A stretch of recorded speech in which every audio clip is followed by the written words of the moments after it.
vai abrir para perguntas, ok? Já está tudo... Vocês me ouvem?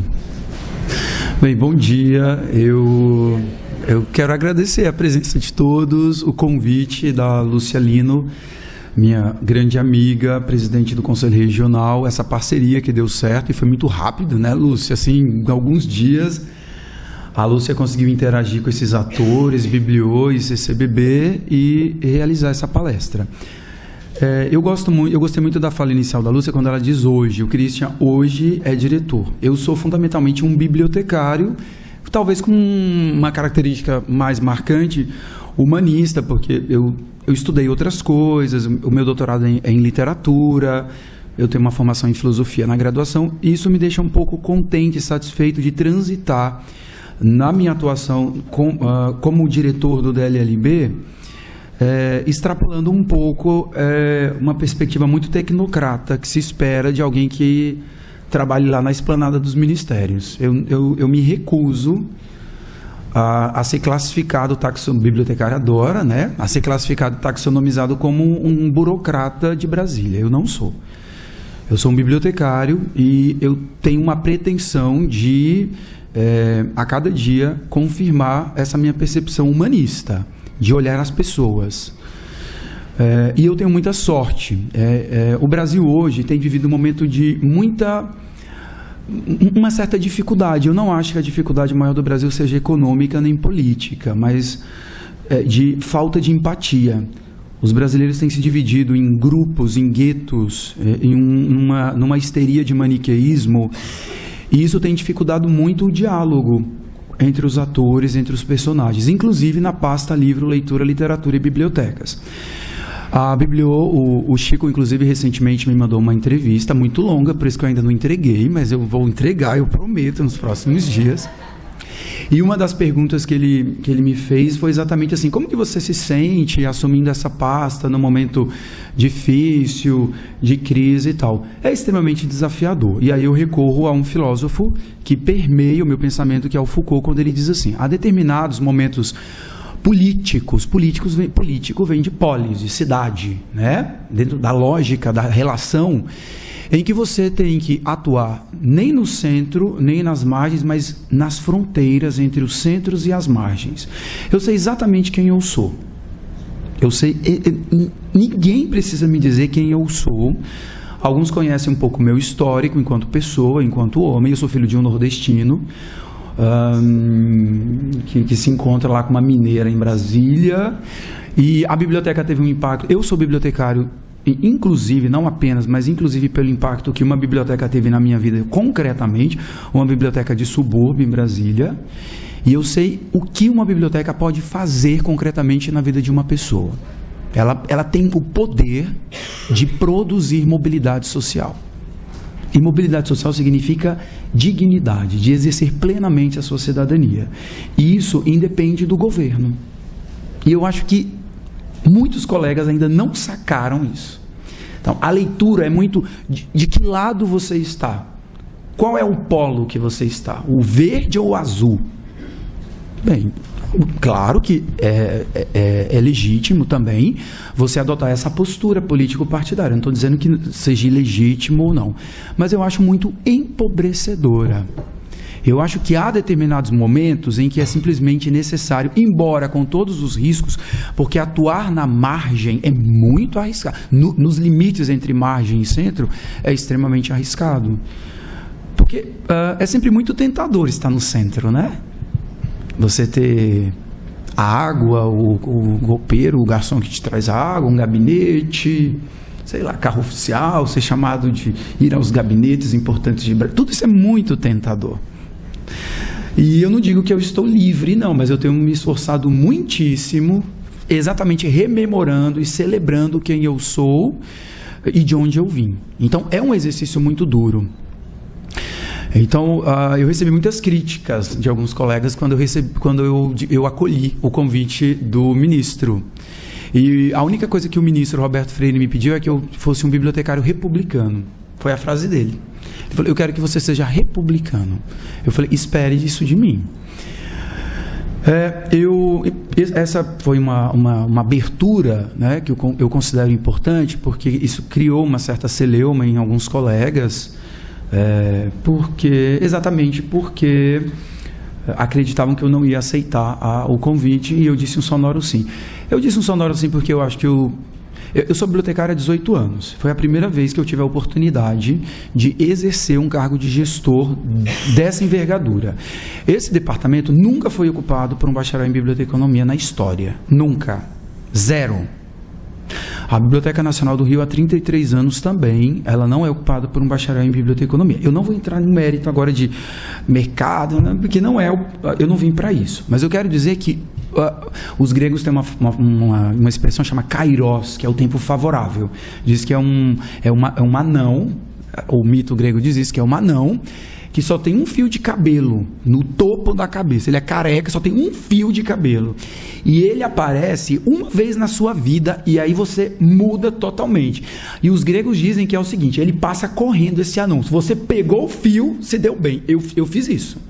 Passou o anão e eu peguei o fio, entendeu? Eu falei, mas você acha que eu vou perder a oportunidade, após 19 anos sendo bibliotecário, estudando seriamente, após um tempo realmente de gestação, após 5 graduações, um mestrado, um doutorado, um pós-doutorado na casa de Rui Barbosa, o ministro fazer um convite oficial a um bacharel em biblioteconomia para assumir a pasta do livro Leitura, Literatura e Biblioteca, e dizer, não, sim, ministro, aceito sim, e acho que posso contribuir sim. Posso contribuir, e disse sim, e diria sim novamente com qualquer um deles, e especialmente dentro da perspectiva que me foi posta pelo ministro Roberto Freire, que é um republicano e que tem me dado absoluta liberdade e autonomia.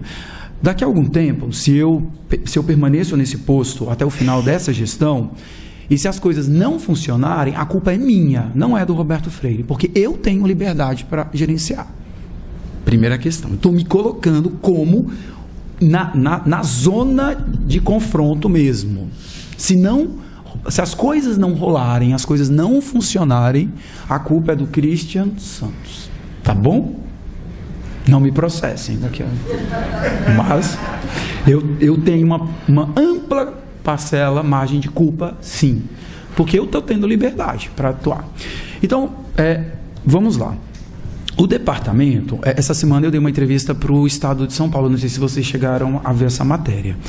E aí uma das perguntas que ele fez, a primeira pergunta que o jornalista é capcioso, tem que ter um cuidado com eles.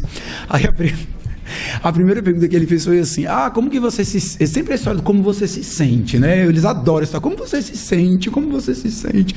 Como você se sente a ocupar uma pasta que hoje não tem protagonismo na estrutura orgânica do MINC? Eu falei, olha, essa é uma informação equivocada. De fato, em 1937 foi criado um instituto chamado INL, Instituto Nacional do Livro, que hoje... Historicamente, eu tenho um cronograma, uma planilha, depois para quem deseja, eu adoraria que os meninos da graduação viessem. Eu tenho uma neura com presença de alunos de graduação. Eu até conheci o Rafa, cadê o Rafael? O Rafael me procurou ali no hall ele está fazendo Enem e tal, e ele quer ser bibliotecário. E eu fiquei encantado, porque eu falei, puxa, é incrível que um menino que ainda nem entrou na graduação, mas ele se sente afetado com essas pautas, porque ele quer ser bibliotecário. E me preocupa, e é uma das perguntas da Bibliô, é assim, o que você pensa em relação ao futuro da biblioteconomia? Olha, eu vejo com muita esperança e ao mesmo tempo com assombro. Respondendo à pergunta deles, eu fui fazer uma pesquisa, eu comentei com a Lúcia ali há pouco, no Reino Unido, nos últimos 6 anos, 383 bibliotecas foram fechadas, o que representa... o fechamento, a perda de emprego de 8 mil bibliotecários, representando 25% dos bibliotecários no Reino Unido. Ou seja, mas que tipo de biblioteca? Que tipo de biblioteca nós estamos falando? Nunca vai morrer. Alguns modelos de bibliotecas vão morrer sim. Vão morrer e estão morrendo no mundo inteiro, inclusive no Reino Unido, que é o berço das bibliotecas públicas, diga-se de passagem. E elas estão desaparecendo. Mas é um modelo de biblioteca. E essa semana saiu uma outra matéria no The Guardian, anteontem. O título era: as bibliotecas estão morrendo e a culpa não é do livro. Porque sempre escutava na graduação, não, é por causa da mudança dos formatos digitais e as bibliotecas. Não. É um modelo mental que se instaurou no âmbito das bibliotecas no mundo inteiro, diga-se de passagem, que não funciona e que me parece que a gente ainda vive num mundo meio lunático, uma coisa esquizofrênica, que não tá percebendo para onde a coisa está indo. E aí, olha, não há dinheiro que salve bibliotecas, se não houver uma mudança de mentalidade dentro das bibliotecas, em particular dos bibliotecários, que são gestores dessas bibliotecas. Bem, e aí eu vou voltar à questão do departamento. Hoje, o departamento, o ministro, ano passado ele era uma diretoria vinculada à Secretaria Executiva do Ministério da Cultura, hoje ele é um departamento atrelado ainda à Secretaria da Cidadania e da Diversidade Cultural. Semana passada, o jornalista do Estado me ligou e aí eu dei um furo de reportagem para ele dizendo, olha, já na próxima semana vai ser designado um novo secretário da Secretaria de Economia Cultural, ele chama Mansour Bassi, ele era o gerente geral da Câmara Brasileira do Livro, é um cara que conhece muito bem o mercado livreiro, claro que tem uma outra sacada que não é de gestor de equipamento cultural público, que é o caso da imensa maioria, inclusive eu. Mas a escolha do Mansour foi muito feliz por parte do ministro. O ministro, inclusive, me perguntou pessoalmente o que eu achava. Eu falei, eu acho que é incrível, é maravilhoso. E o ministro me perguntou o que eu pensava do meu departamento ir para lá e deixar a Secretaria da Cidadania e da Diversidade Cultural. E eu disse que sim. Eu falei, com certeza, porque eu quero estar mais próximo de pautas que eu considero absolutamente nevrálgicas no âmbito hoje das bibliotecas, que é direito autoral, mercado livreiro, catalogação na fonte. Nós temos uma série de questões. Ontem eu fui tomar um chopp com o Lafa, o Aquiles Breiner, da British Library, que é pesquisador aqui também da Biblioteca Nacional, e a gente comentava sobre os problemas da biblioteconomia brasileira. E eu não sei por que cargas d'água nós não conseguimos enfrentar de forma resoluta os problemas. E quais são os problemas da biblioteconomia brasileira? Anotem aí que eu vou dizer quais são. Ainda hoje, no Brasil, nós não temos, por exemplo, uma catalogação na fonte, como foi pensada pelo Dewey no final do século XIX. Enquanto as bibliotecas americanas, um livro é catalogado uma única vez, aqui no Brasil nós temos uma catalogação na fonte que é feita pela CBL, mas que por algum motivo, não sei, eu não sei o que rola, sabe? Mas não funciona. As bibliotecas continuam fazendo a sua própria catalogação. Essa é uma questão que eu considero interessante. Outro problema que nós temos no Brasil é o depósito legal. Hoje, se eu perguntar para vocês o que o Brasil produz na área de, por exemplo, quilombos, comunidades quilombolas, a gente não sabe. Porque nós não temos bibliografias nem gerais, nem especializadas. No máximo que o Brasil tem são repertórios. Mas nós não temos bibliografias no Brasil. Não temos. Então, é um problema de depósito legal. Nós não temos uma política nacional do livro e da leitura no país. Existe um projeto de lei tramitando há 4 anos no Senado Federal, que é o PLS 212, e lá na Câmara o 5.270, que simplesmente não é aprovado. Por que não é aprovado? Se vocês souberem, vocês me avisem, tá? E na verdade eu sei, mas eu não vou falar não, pelo menos agora, no começo. Então veja que são algumas coisas muito importantes. Quando eu entrei lá no departamento, eu sentei com o ministro e o ministro me perguntou, Christian, o que a gente pode fazer? Porque nós temos um orçamento módico. O orçamento hoje do meu departamento é de 10 milhões de reais. 4 milhões 600 e pouco nosso e outro que vem do fundo da cultura. 10 milhões, isso é ridículo. É simplesmente ridículo. A Biblioteca Nacional tem 30 milhões. O departamento, só o Sistema Nacional de Bibliotecas, abarca 6 bibliotecas públicas públicas estaduais e municipais. Se um sistema de Minas ou da Paraíba me pede um computador, dificilmente eu posso atendê-los. Então, como é que eu posso ajudar? Como é que eu, lá, o gestor, posso, de fato, contribuir? Então, essa foi a minha grande questão quando eu assumi a pasta. Eu li absolutamente tudo, dormi pouquíssimo nas primeiras 3 semanas, eu só tenho 1 mês e pouquinho lá, para entender como é que eu poderia atuar empoderando poderosamente ali naquele espaço, naquele nicho. Então eu tive que assumir, escolher algumas coisas. Interessante que a palavra ler vem do latim, legere, significa escolher, sabia? Quando você fala assim, eu quero que as pessoas leiam, significa que você quer empoderar para que as pessoas escolham, tomem as suas decisões. Então eu fiz uma leitura, eu fiz uma escolha.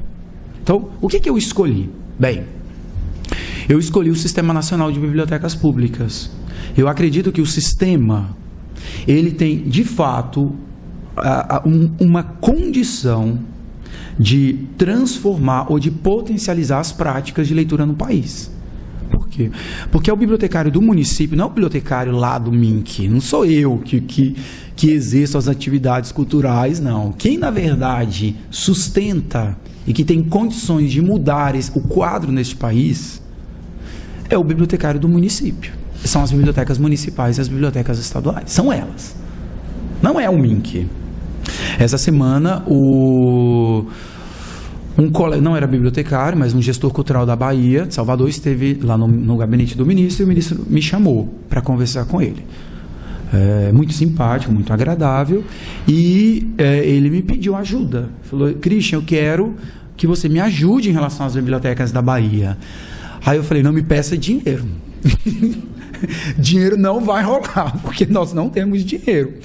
Mas então como que você sugere? Eu falei, eu sugiro um empoderamento da biblioteca pública da Bahia, que é uma biblioteca que tem a mesma idade da Biblioteca Nacional, com uma diferença de 4 meses.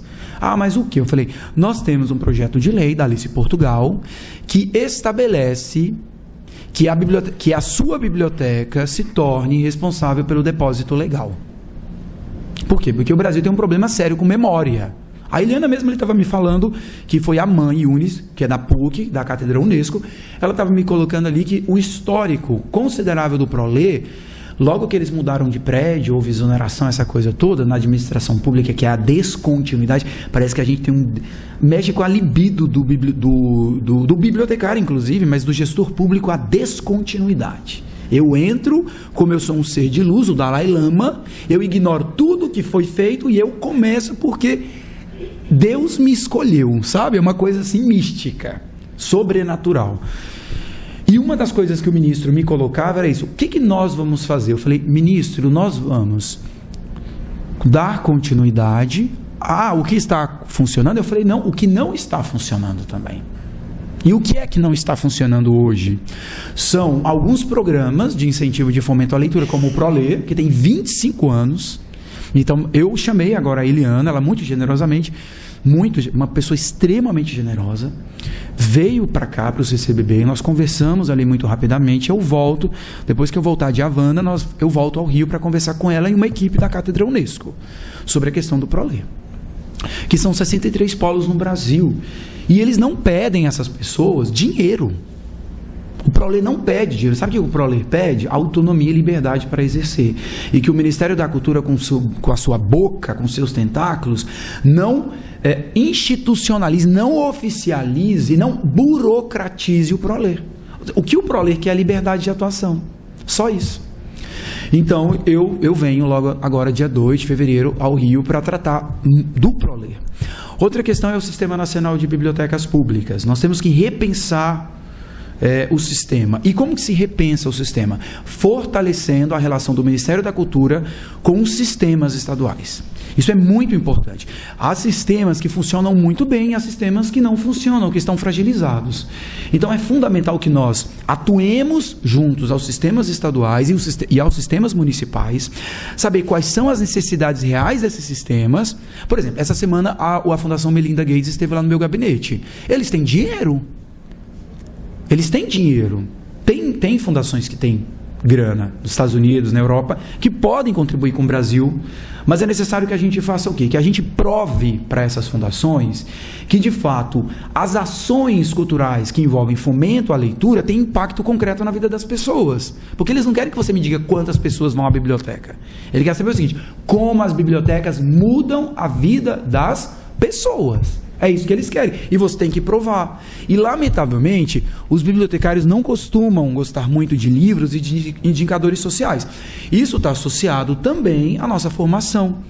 onde que há uma supervaloração do que? Do processamento, da técnica, etc, etc. Talvez o medo da catalogação na fonte funcional no Brasil, dos bibliotecários, é que eles fiquem desempregados, porque as escolas de biblioteconomia ainda priorizam muito o que? A técnica. Nós somos técnicos.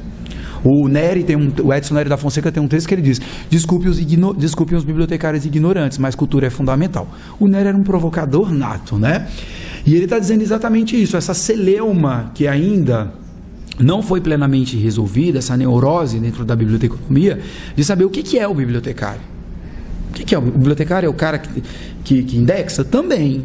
É importante que ele indexe, mas a indexação, ela potencializa a perspectiva de que a linguagem, ela é arbitrária. Na entrevista da Bíblia eu digo isso.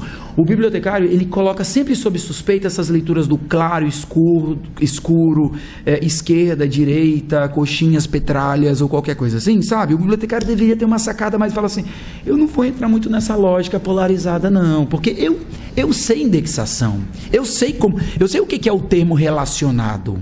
É para isso que serve a indexação e a catalogação. É para você não entrar nessa lógica perversa de partidos e de polos. E me parece que não se dá isso com muita clareza. Porque quando você tira o bibliotecário do processamento técnico, ele se perde, né? Inclusive uma mentira. Eu trabalhei durante muitos anos numa biblioteca jurídica de um tribunal, eu não vou dizer, mas se vocês pesquisarem no Google, vocês vão saber qual. E lá era muito claro assim: fulano não pode ser gestor, ele não tem perfil de gestor. Então, não se sabe muito bem como é que se formam bibliotecários gestores. Como é que se dá esse processo? Olha, só se aprende a gerir gerindo, só se é gestor gerindo. Não tem outro modo. Não tem um livro sagrado da Índia que você abre, tipo Bhagavad Gita, e aprende a ser. Não existe. Você se torna gestor gerindo.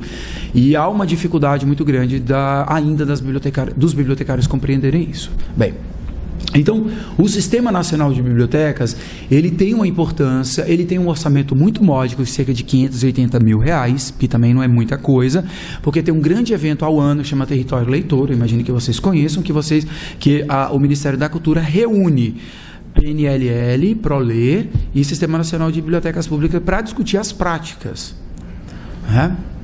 Então, essa é uma questão muito preocupante hoje, e preocupante não no sentido de ruim, não. O meu grande desafio hoje na pasta é fortalecer o Sistema Nacional de Bibliotecas Públicas. Como que se fortalece o que é um sistema? Eu tenho dificuldade de explicar isso para alguns coleguinhas lá da esplanada dos ministérios, lá do Congresso e tal.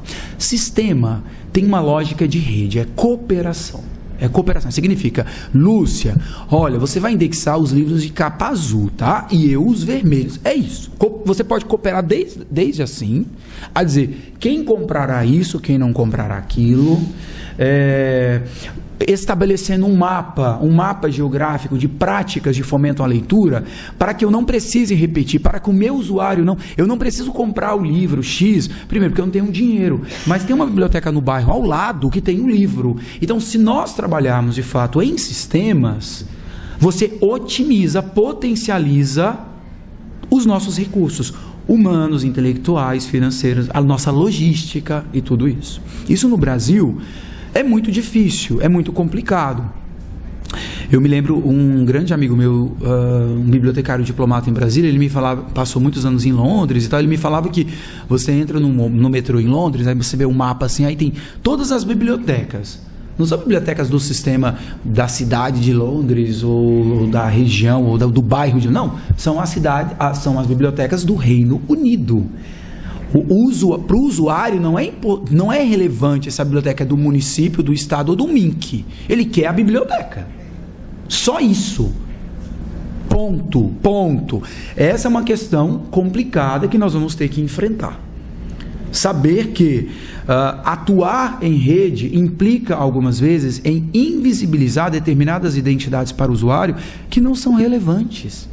Ele não quer saber quem é o diretor do DLLB. Essa semana, por exemplo, eu recebi uma cartinha de uma menina chamada Olivia. Ela está aqui? Não, né? Ela é da Barra da Tijuca.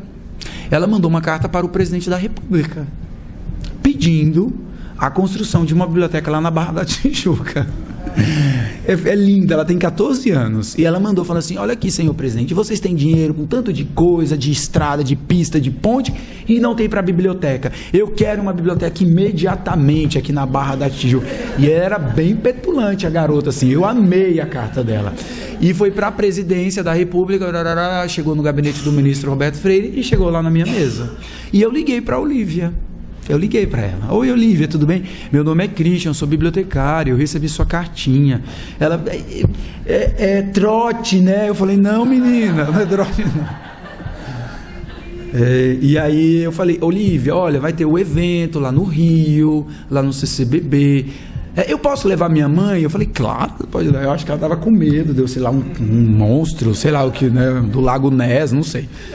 E eu coloquei... E o que eu ia fazer? Eu ia pegar a Olívia e apresentar para os colegas do sistema do Rio de Janeiro. E dizer: olha, talvez não seja necessário... Ia sobrar para você. Eu ia te dar a Olívia todinha, a batata.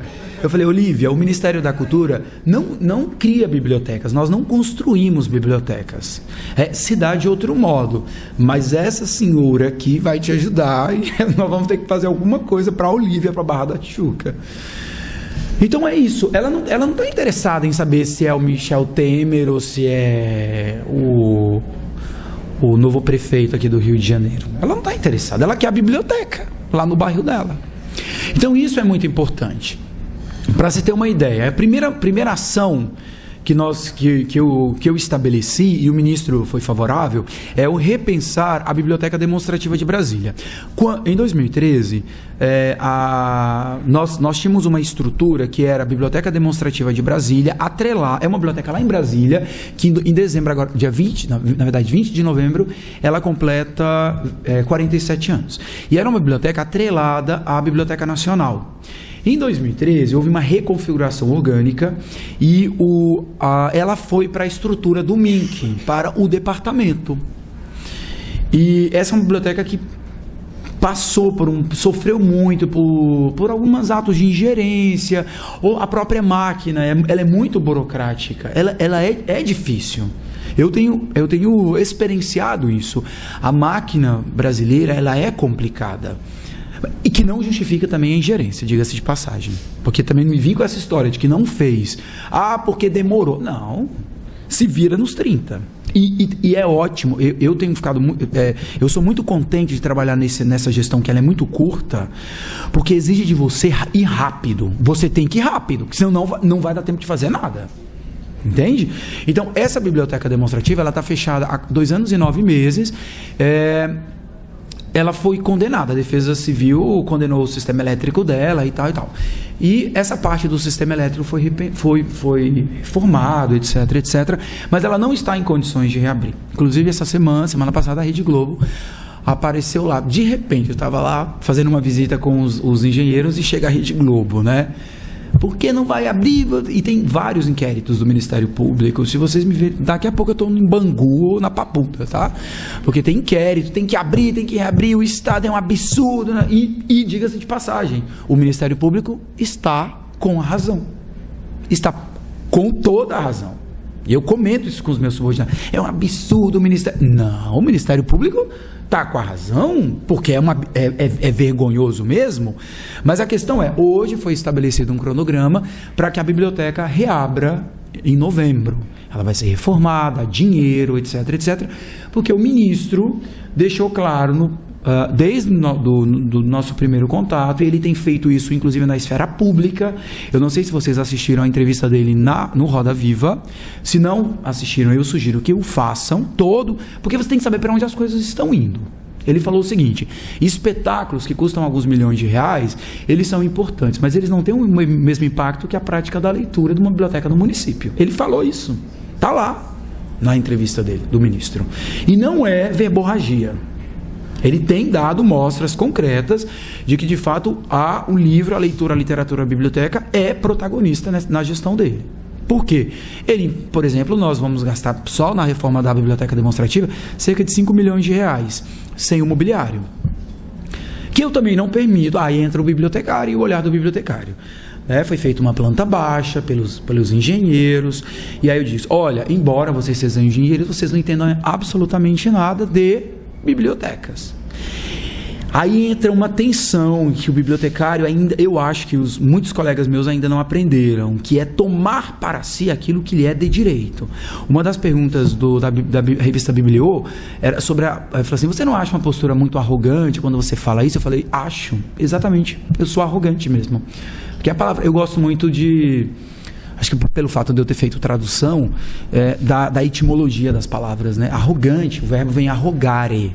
Em latim significa tomar para si aquilo que lhe é devido, que lhe é de direito. Quando você entra com uma ação na justiça, tem lá a parte ativa, o polo ativo é passivo, é um processo de arrogância. Os dois se acham que arrogar, tomar para mim o que é, seja uma partilha, um divórcio, né? No divórcio a coisa ainda fica mais quente, né? Mas é isso, arrogar significa, isso é um direito meu, porque eu sou bibliotecário. Eu é que falo, eu sou, de fato, o protagonista do processo de repensar os espaços físicos, porque eu digo sempre aos engenheiros, o espaço físico evidencia o simbólico. Acabou de ser defendida uma tese de doutorado na França sobre o uso do vidro nas bibliotecas. Do vidro, olha só, parece uma bobagem. O cara fez uma tese de doutorado sobre vidro, os espaços internos da biblioteca. E ele defende a importância do espaço do vidro, tanto interno quanto externo. Evidente que aí você tem questões técnicas, porque vai incidir a luz, o Palácio Capanema mesmo agora está um horror. Brasília a gente tem problema, porque há uma incidência de luz muito forte, luz natural, e esquenta. São outras coisas. Mas ele falando na condição de bibliotecário e de um grande especialista em arquitetura de bibliotecas, é que o vidro denota transparência, ele evidencia a transparência inclusive do dinheiro público. E em bibliotecas relativamente pequenas, ela garante exatamente essa identidade da biblioteca enquanto espaço múltiplo. Ela não é o acervo. Você quer ver um exemplo? Quando eles apresentaram a planta baixa, você vê que eu sou um pouco babélico, eu falo milhões de coisas ao mesmo tempo, mas eu funciono assim, desculpa, eu sou geminiano com ascendente de gêmeos, então eu sou mesmo assim, meio anárquico discursivamente, né?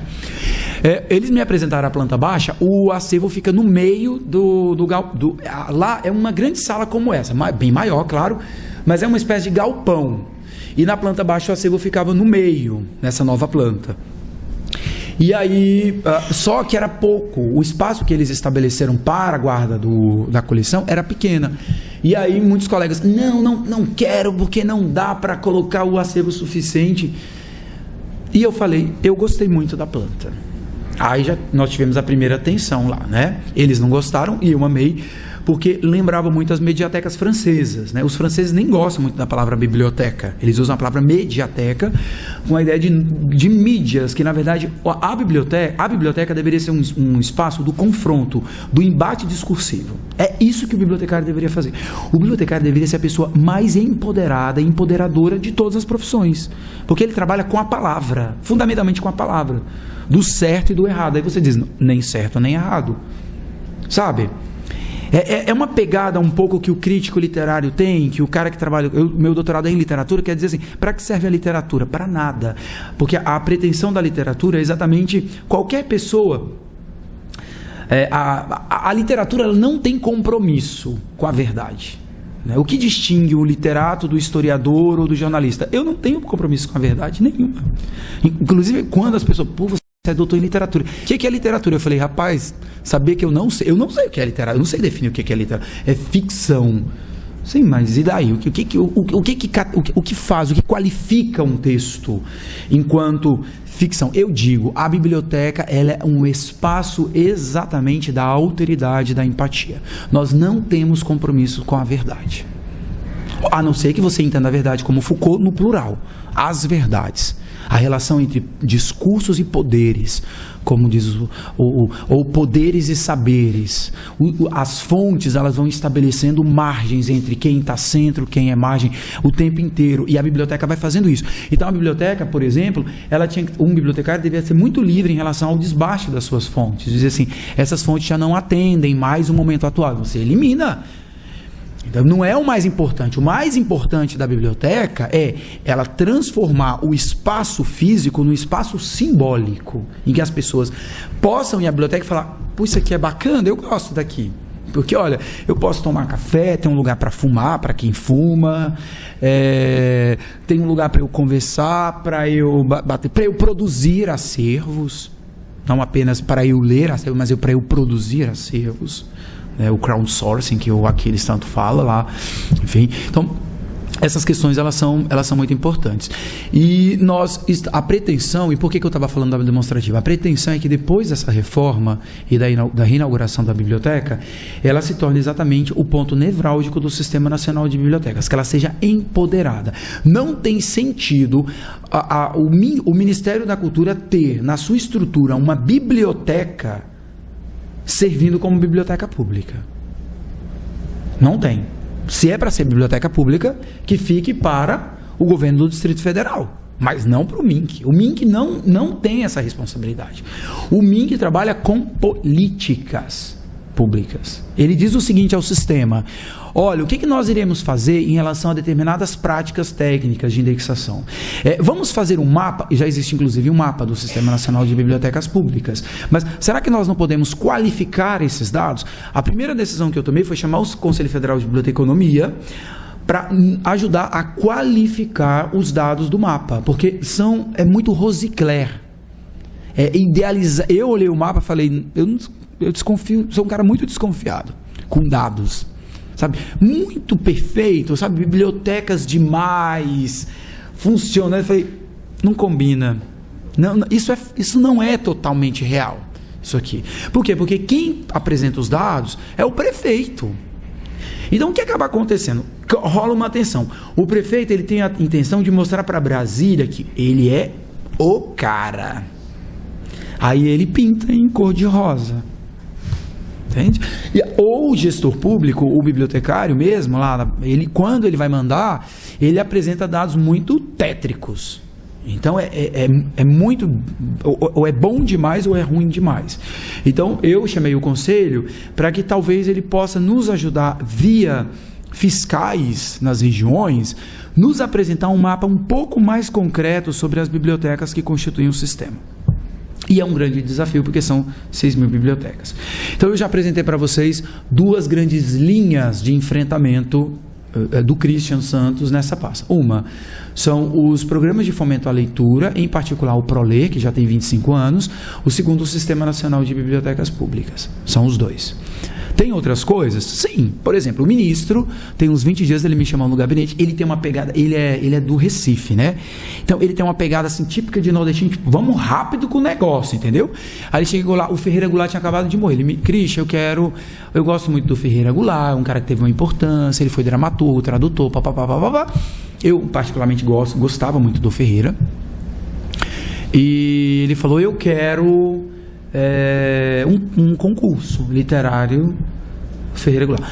Ok, ministro, o senhor quer a minuta para quantos dias? Não, hoje, daqui a 4 horas.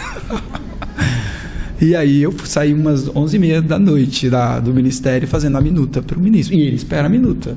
E aí no outro dia a gente discute a minuta. Então tem essas demandas particulares de concursos, de editais, etc, etc, etc. Isso também é uma questão muito importante. Nós estamos pensando em reconfigurar, por exemplo, o processo de notas, de qualificação dos candidatos aos editais, tanto de concursos literários quanto de feiras. No que se refere à feira, eu até falei agora com o Estadão, há um desejo do ministro do Brasil entrar em determinados mercados de feiras literárias. Nós somos muito tímidos. Exemplo, ontem, inclusive eu convidei o Aquiles Braine, que está ali, que é da British Library, está como bolsista aqui no Brasil, porque o ministro quer que nós entremos no mercado anglo-saxão, que aumente a nossa presença no mercado de língua inglesa, que a literatura brasileira seja mais traduzida, de modo particular, à contemporânea. A gente tem uma participação com o Jorge Amado, um pouquinho o Paulo Coelho, a Clarice Lispector um pouquinho, mas a literatura contemporânea ainda é um pouco intimidada. Então há um desejo de se fazer isso. E de forma muito concreta. Tem um grupo de trabalho hoje no Ministério da Cultura, eu componho esse esse grupo com a intenção, com a pretensão de fomentar a presença, né? Agora, na minha pasta tem 3 estudos. Ele quer que eu faça um estudo sobre a feira de Óbidos, que é em Portugal, a de Nova York e a de Londres. Saber como é que nós podemos entrar nisso. E isso só se faz de um modo, com parcerias. Ontem eu vim conversar com a Helena Severo, que é a presidente da Biblioteca Nacional, a Fundação, exatamente para saber como é que nós podemos fazer isso com pouco dinheiro. Porque, olha, essa justificativa de dinheiro, a mim não me convence, sinceramente. Eu acho que há, sim, muito mais. O elemento configurador para dar certo é desejo, é desejar. E o desejo passar por um processo de gestão. Falar, você tem quanto aí de... Sabe, menino, quando vai comprar sanduíche no Subway, no McDonald's, aí eu tenho R$3, o outro eu tenho 2 para Coca. É um pouco isso, entendeu? Vamos ver o que cada um tem, porque nós queremos ir para Londres. E aí, como é que vai rolar aqui? Qual vai ser a pegada? É a cooperação.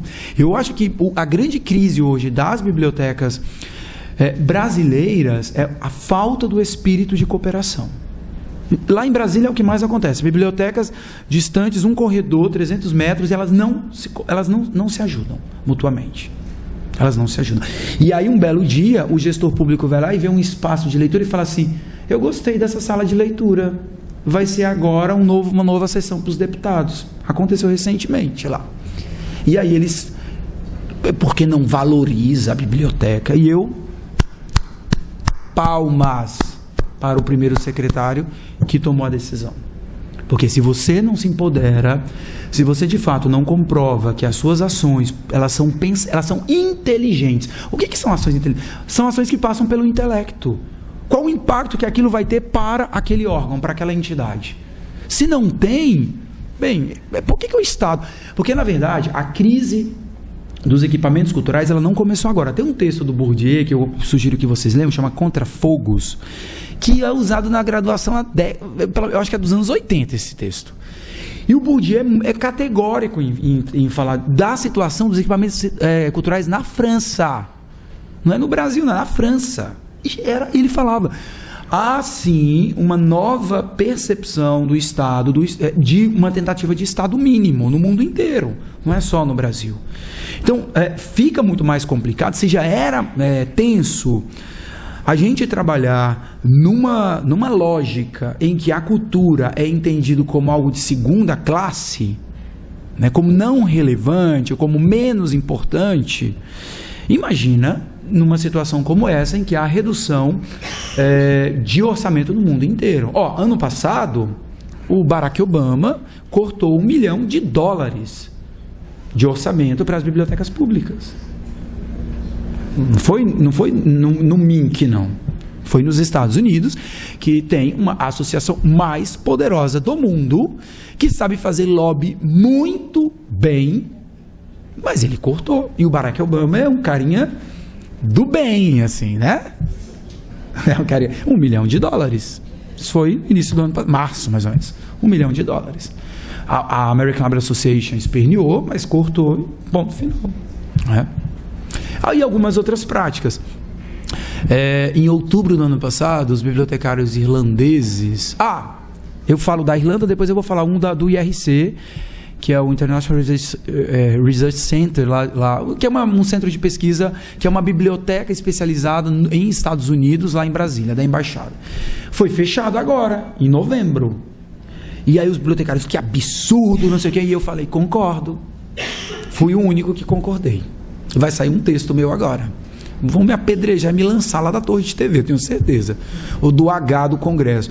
Por quê? Porque o texto, na verdade, eu fiz uma análise do e-mail que a embaixadora enviou para a sociedade civil, justificando o fechamento. Era uma biblioteca especializada em Estados Unidos. Então, fundamentalmente, era o seguinte: eu vou para Miami, sei lá, para Califórnia, para Flórida, ver um Mickey. Aí você ia lá, tinha livros sobre a Disney, sobre a temperatura, que roupa você tinha que ir para os Estados Unidos, e quanto que custava o trem, e se você gastasse mais $30, você chegava em Nova York, sei lá, essas coisas, né? Ou coisas mais assim, eu quero fazer um doutorado em Boston. Como é? O que eu faço? Aí ia lá, tinha as pesquisas e tal.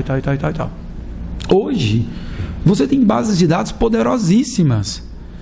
Internet, isso se resolve. E a justificativa da representante, né, da repartição diplomática foi exatamente isso. A biblioteca, o IRC, é uma biblioteca tradicional. Eu adorei a expressão que ela usou. É uma biblioteca que cultiva a tradição. A tradição significa, é uma biblioteca alheia à fissura, à ruptura. Foi isso que ela disse. Em outros termos, uma biblioteca burra. Ela foi um suicídio institucional. Uma biblioteca com um orçamento bem considerável, bem robusto. Fechou. E ano passado, mais ou menos outubro, final de setembro, início de outubro, os bibliotecários irlandeses também tiveram uma crise, uma histeria coletiva na Irlanda, porque o governo estabeleceu que aos finais de semana eles vão instalar totens e máquinas em que os usuários podem fazer a própria pesquisa e tomar de empréstimos livros nas máquinas, né? Na França, se eu não me engano, na Bibliothèque Nationale de France, isso já acontece há muitos anos. Você entra na coleção com um cartãozinho, sei lá, de agronomia. Você entra na catraca, pega os livros, faz o empréstimo e sai e acabou. E os bibliotecários irlandeses entenderam aquilo como uma ameaça à profissão deles, as máquinas. Isso não tem como ir contra a corrente, não tem como. Sabe? Isso vai chegar ao Brasil. Saiu eu só estou trazendo dados horríveis, né? Desculpe, mas é a realidade. Essa semana saiu uma matéria da Filadélfia, o principal jornal da Filadélfia. Há uns 10 anos atrás, vamos dizer, a Secretaria de Educação da Filadélfia tinha mais ou menos 480 bibliotecários escolares, que, diga-se de passagem, são os bibliotecários mais reconhecidos nos Estados Unidos. Como é que se reconhece uma profissão? Pela remuneração. Para mim é isso. Eu gosto muito de você. Você ganha 2 salários mínimos. Isso é reconhecer. Isso não é reconhecer. Reconhecer é quando você ganha. É interessante que no Brasil tem isso, né? Todo político ama as bibliotecas, ama as escolas. É verdade. Aí você vê o contra-cheque de um professor do município, coitado, né? Então, a Filadélfia, nos últimos 10 anos, hoje eles têm 4 bibliotecários escolares. Os bibliotecários escolares da Filadélfia estão sendo substituídos por voluntários. São os dados que eu tenho. Tétricos. E isso é ruim? Não necessariamente. Isso vai nos impelir a sair de um estado de inação, fruto de um corporativismo pautado na reserva de mercado. O bibliotecário é importante? E a Lúcia sabe que eu escrevo e defendo o protagonismo do bibliotecário, e acho que nós temos um papel importantíssimo. Acho que hoje, fundamentalmente, a crise da biblioteconomia, porque quando a gente fala em cooperativismo, a gente está falando de um espírito. Esse espírito pode ser aprendido? Pode. Onde? Na academia? Na escola de biblioteconomia. A matriz curricular do curso de biblioteconomia da UNB, que é considerado um bom curso, a última revisão dele, sabe quando se deu? No ano que eu entrei, foi em 1995. Ou seja, tem 22 anos que não se toca na matriz curricular. Tem catalogação 1, 2, 3, 25. Eu estou fazendo a catalogação 39. É uma coisa. Não, isso é um absurdo. Indexação 12. Práticas, resumo 9.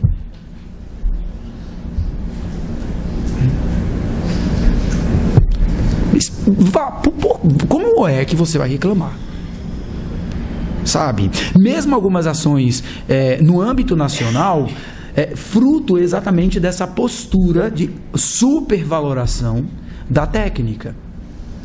Essa semana, eu vou entrar numa polêmica. Meu Deus, isso vai para a internet, mas eu vou falar mesmo assim. Por exemplo, houve a nomeação agora de um novo diretor da Biblioteca Mário de Andrade. O anterior era o Luiz, professor da USP, mestre e doutor em filosofia. Na época da nomeação dele, eu lembro como se fosse hoje. houve uma crise ontológica entre os bibliotecários. Não é bibliotecário, é um absurdo. Não. Ok, tudo bem. O Luiz foi lá, fez um excelente trabalho. Excelente. Você pode falar o que você quiser do cara, mas ele fez um excelente trabalho na frente, né, protagonizando a Mário de Andrade. Agora, ele foi exonerado e entrou um outro rapaz, né, que foi o editor da COSAC, ok, que eu não me lembro o nome dele. Então, e a mesma postura. Eu não estou entrando agora em gestão se vai dar certo. Eu torço para que dê certo. Por que eu torceria contra a gestão de alguém? Todo mundo ganha. A Mário de Andrade está conseguindo revitalizar o bairro, para você ter uma ideia. Eu fui lá tem uns 10 dias.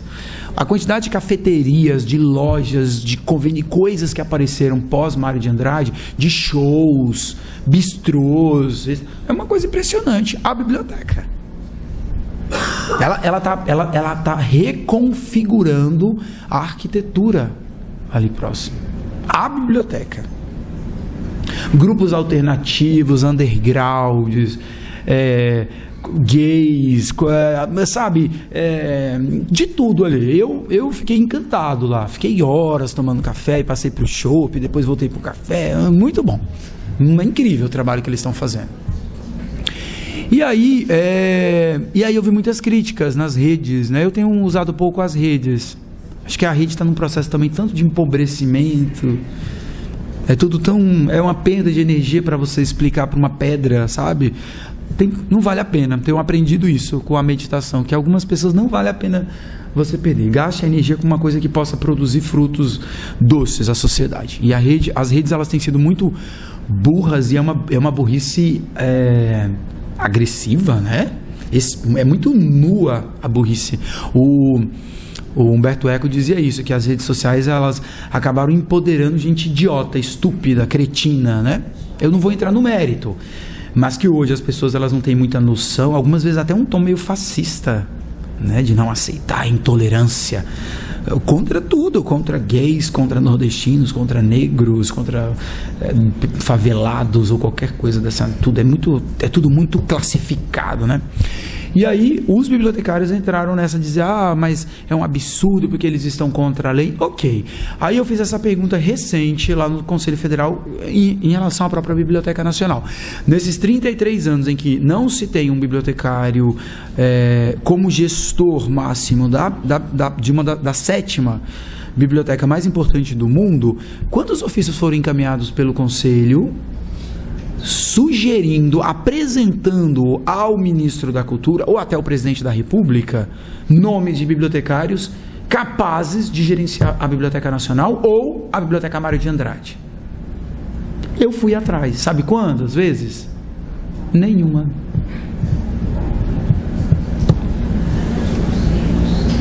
E a culpa é de quem, hein?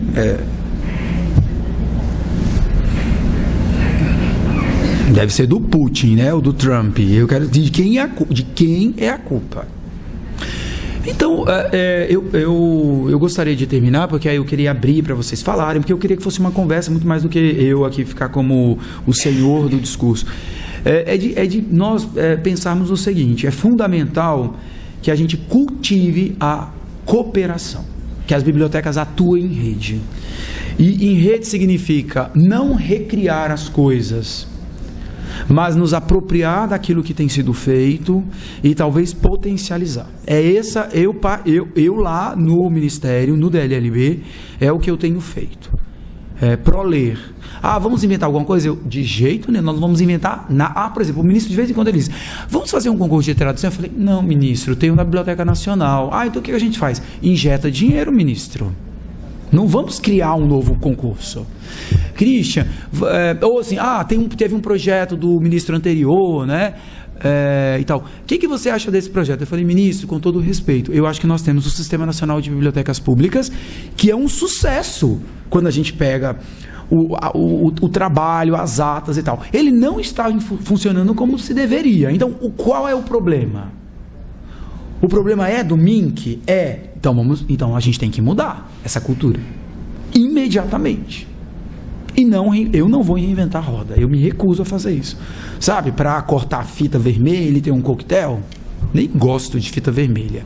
Então a ideia é outra, é pegar o que tem e potencializar. E isso implica nisso que eu estou fazendo, é de conversar com vocês, porque na verdade vocês é que sustentam as políticas de fomento à leitura do Brasil. Não é Brasília, não é lá do meu gabinete. Eu falava com a agora há pouco, né, sobre o ProLer. Gabinete fechado não é bacana, não é. É desde a Olívia, com a demanda dela para a Biblioteca da Barra, aos bibliotecários do Nordeste, que algumas vezes eles precisam apenas de um ofício assinado por mim, com o brasão da República, para ele chegar lá no prefeito e pedir um terminal de computador para a biblioteca dele. Ou de um bibliotecário lá do MINC que diga assim: você sabia que tem um software livre, nós poderíamos usar um software e tal e tal. São coisas muito práticas, em sua grande maioria. As pessoas, elas atuam muito bem, sem que o MINC tome tudo como protagonista. Ela foi muito clara, a Yunis ali comigo. Ela falou: sabe o que o ProLer quer? Ele quer autonomia. É que o Ministério não abocanhe a liberdade de atuação dos comitês, dos 63 comitês. E eu acho que essa lógica da solidariedade, da empatia, do escutar o outro, do confronto, é a melhor mecânica, né? E a gente resolve um pouco essa tensão. Hoje o Brasil vive uma tensão. Eu não vejo a tensão como uma coisa negativamente ruim, mas uma tensão, ela não pode ser burra, ela não pode ser emburrecida. Ela tem que permitir isso aqui, olha, um processo dialógico, de enfrentamento do outro, ainda que você não concorde com a decisão do outro, mas de você escutar o outro com respeito. É isso. Eu quero agradecer mais uma vez a oportunidade.